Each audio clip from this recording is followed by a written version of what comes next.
What's up guys, it's Blink, and today we're going to be putting on EPI clutch kit on the 2020 Polaris General.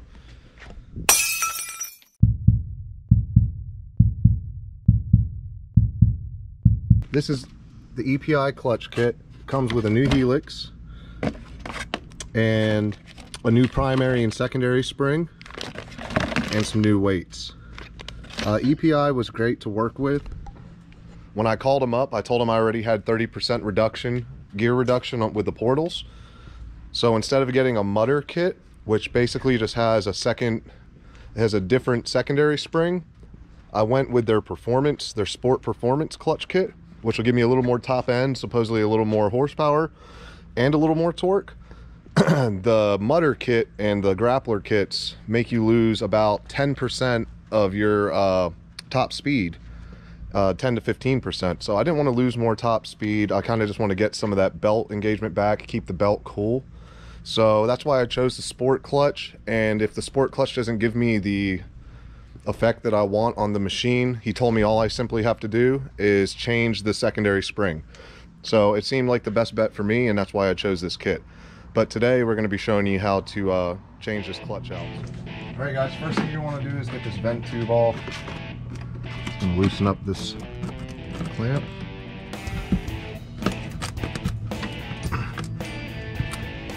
Pop that off. You should take the whole thing out. Get it out the way. And then your bolts on this cover are 8mm. Go ahead and pop this cover off.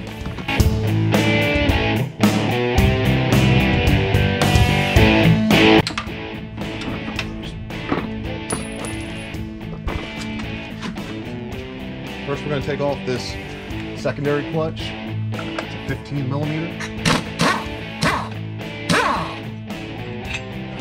Ooh, that sucker's hot from riding. Let me get some gloves.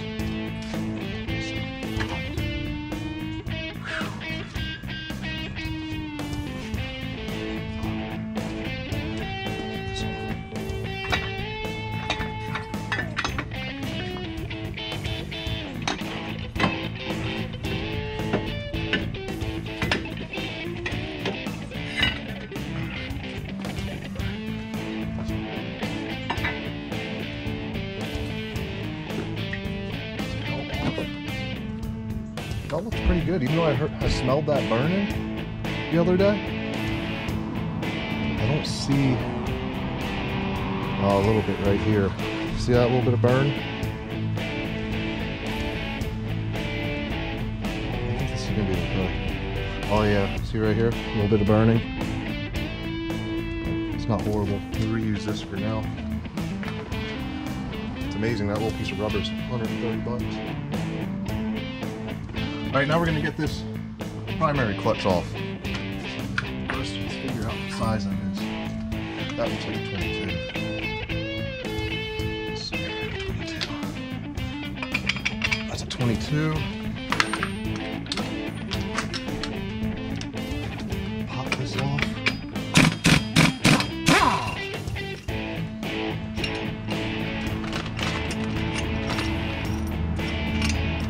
Ooh, that's warm. Wow. And then guys, for your next, you're gonna need this clutch puller. And they want you to hand thread it so you don't risk stripping anything. So we're gonna hand thread this into this primary clutch until we can't anymore.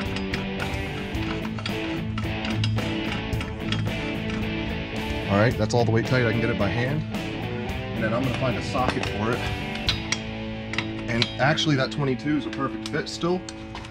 And this one I believe we're gonna tighten, huh? To pop it off. So, righty tighty, I'm gonna pop this thing. There it goes.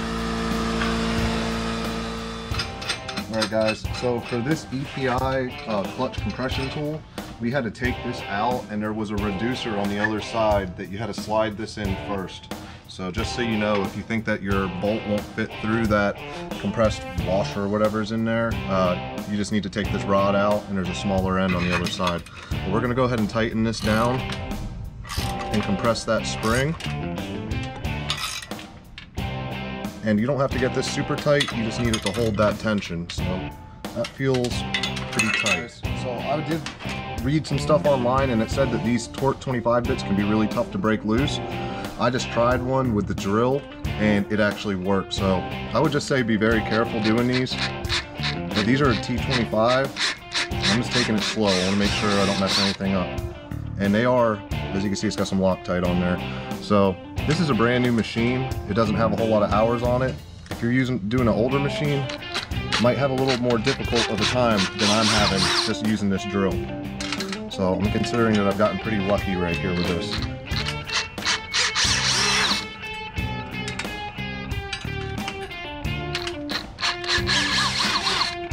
All right. Next, we're gonna go ahead and we're gonna slowly loosen up this and let this pressure off of that spring now.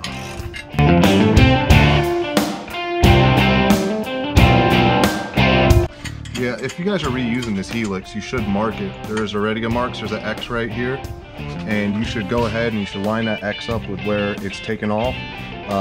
I'm actually replacing the whole helix, so it's not going to matter for me, but it will for you if you're just changing your springs. So you want to make sure you put it back together the exact way that you took it apart. But I have a brand new helix, so it's not going to matter for me.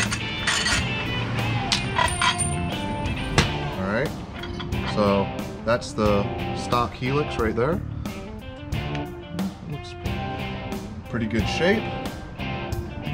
Now this comes straight off. And there's the spring that we are replacing with this kit. Alright guys, this is a brand new machine, and I looked on the inside of this clutch and it is clean as a whistle. So if yours is dirty, you can go ahead and take a Scotch-Brite pad to that and just make sure you blow everything out. I just have a little bit of dust on the inside of this, so I'm just going to blow it out and clean it up a little bit. I'm not going to go crazy because get this dust off.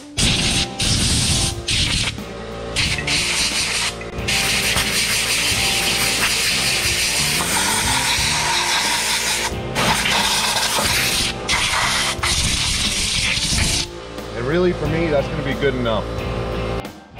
Alright guys, we're about to put the spring in the secondary clutch. If you're using the EPI Sport Clutch and you're doing it on a Polaris General, it is an orange spring, but don't go off of the colors, just read your directions and it tells you exactly what you need to do, what spring you need to use. So we're just going to put this spring in here. There's like a little groove it sits in, it's hard to miss. Guys, this is the stock helix versus the new aftermarket helix. I can tell you just from holding them, this one feels a little bit lighter. And if you look at those grooves, it looks like it has a little bit more of a degree on it, so it must affect the way that the clutch works to a degree. And next thing we're going to do is we got this roller right here. That has a little spot that it sits on the spring as well. So we're going to set this on, and before we started recording, we kind of tested it with this. If it binds at all, it's not going to slide on there, so just be gentle with it and make sure you evenly put it on those rollers. And then I'm going to line up this P1 on this with the X that's right here. I don't know if it really makes a difference, but I'm going to go ahead and do it anyway. Alright. Next, we're going to go ahead and get this thing compressed.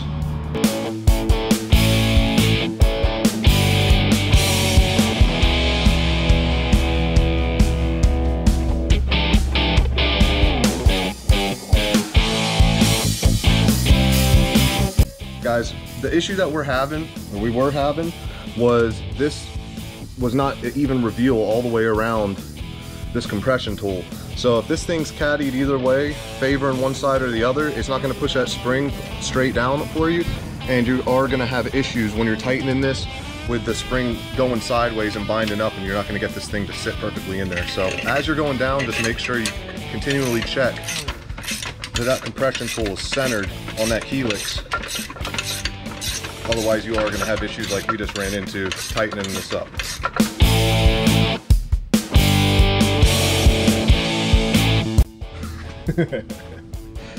Alright guys, so we had a little bit of difficulty getting that on. We had to rotate it around a little bit to get it to seat properly, but we did get it in.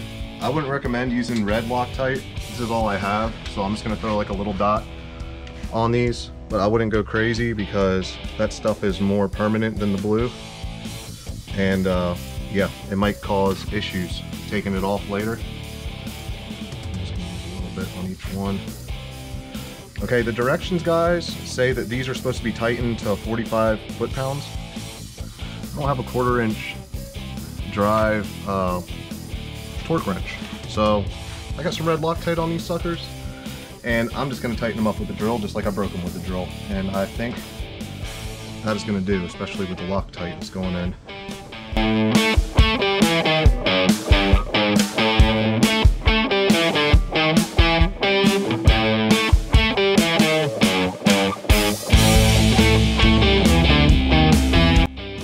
Alright guys, we got the primary clutch compressed. We just have this tight enough so that the thing isn't going to shoot off when we take these bolts off. And these are 10mm, so we're going to start off. I'm going to go ahead and break all these really quick.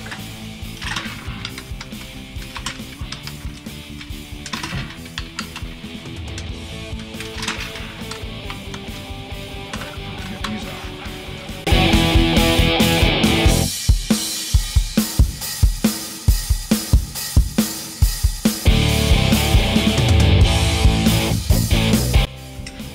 Alright guys, we had to give this thing a little tap because when we took it off it was kind of stuck still, and we didn't want this thing to just go flying to the moon. So we put the nut back on there, tightened it down, made sure we didn't get popped in the face by this thing. Anyway, primary clutch cover right there. There's the primary clutch spring.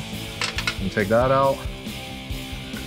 And then I believe, yeah, you got some bolts here for the weights. So that's gonna be the next thing that we do, is we're gonna take these weights right here, and we're going to put our new weights that came on. Guys, we're just going to blow this thing off.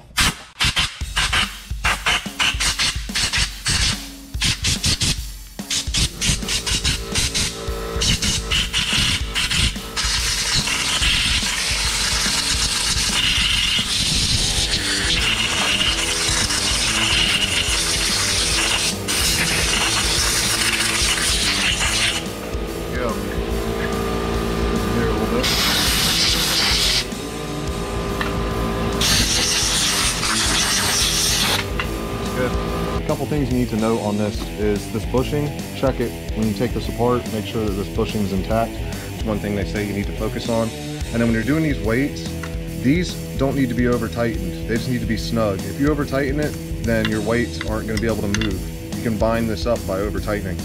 But anyway, this is a 10mm on this side, and then this is a 3mm Allen. So just gonna be careful. I might just hold it with it. There it goes.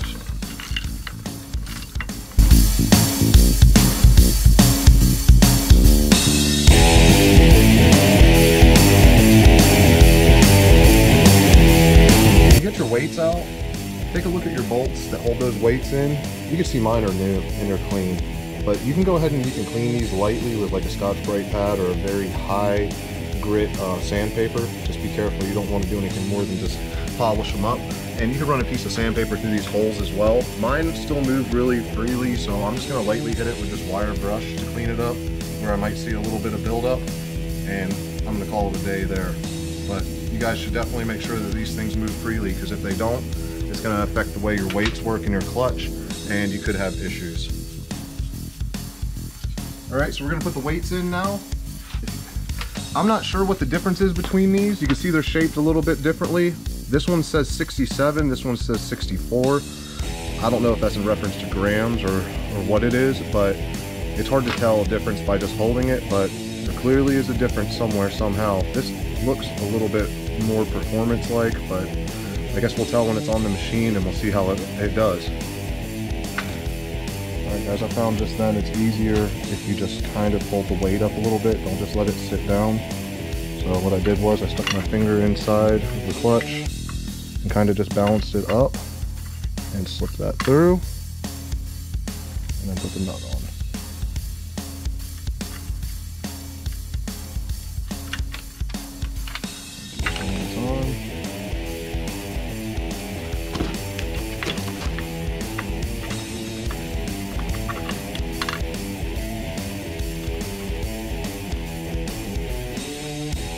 Nut on there. Right, now we're going to tighten them up. And remember, crucial that you don't over tighten this, or you can have issues with your clutch kit, and it has nothing to do with the clutch kit. It has to do with you over tightening. You don't want to bind these weights up, they need to move freely. So you just want to tighten it up until there's like almost, I wouldn't say play, but it's loose enough that you can feel it kind of moves still. So we're going to tighten this.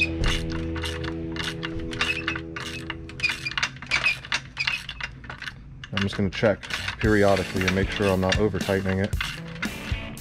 So it looks like I'm about touching the metal now. I think I can get a little tighter than that. It feels like it doesn't want to spin anymore, so I'm not going to over crank that. I'm going to guess that that's good right there. It feels tight, the weights move freely, and I'm just going to go around and I'm going to do that to all of them. The last part of getting this primary clutch together is you're going to put this new spring in. So we're going to slide this new spring down, and if you look from the factory, they've got a mark right here, and they've got a mark on the cover right here that's blue. If this is faded too much and you're going to forget, go ahead and put new marks on it when you take it off, just to keep yourself from making a mistake. But this one was on, I was confident with it when I took it off. So now we've got that spring in, and we're going to use this compression tool to get this down. Just be sure to note those marks and get them on right.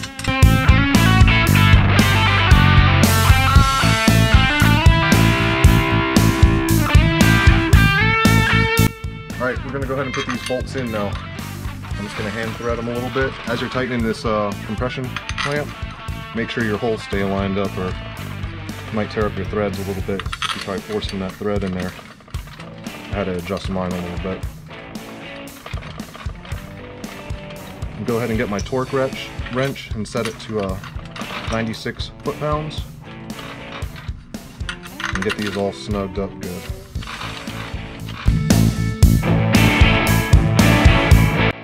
Alright, once you get all these bolts tightened to 96 foot-pounds, you can go ahead and decompress your clutch.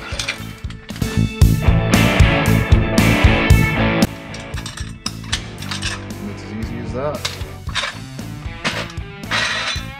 Blow this out just to make sure nothing in that process got in here.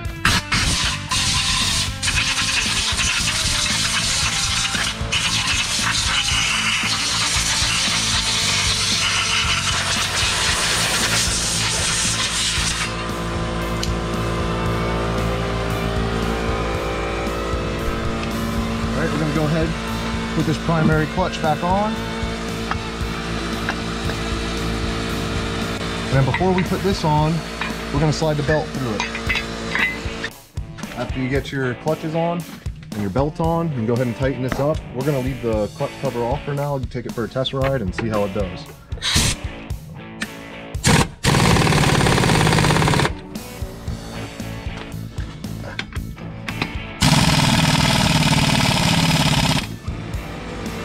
Alright, let's take it for a test ride.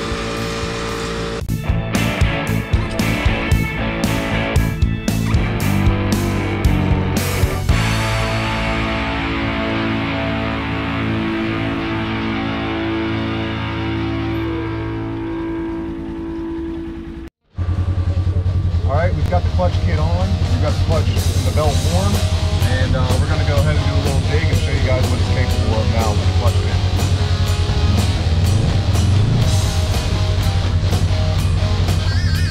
Start to turn.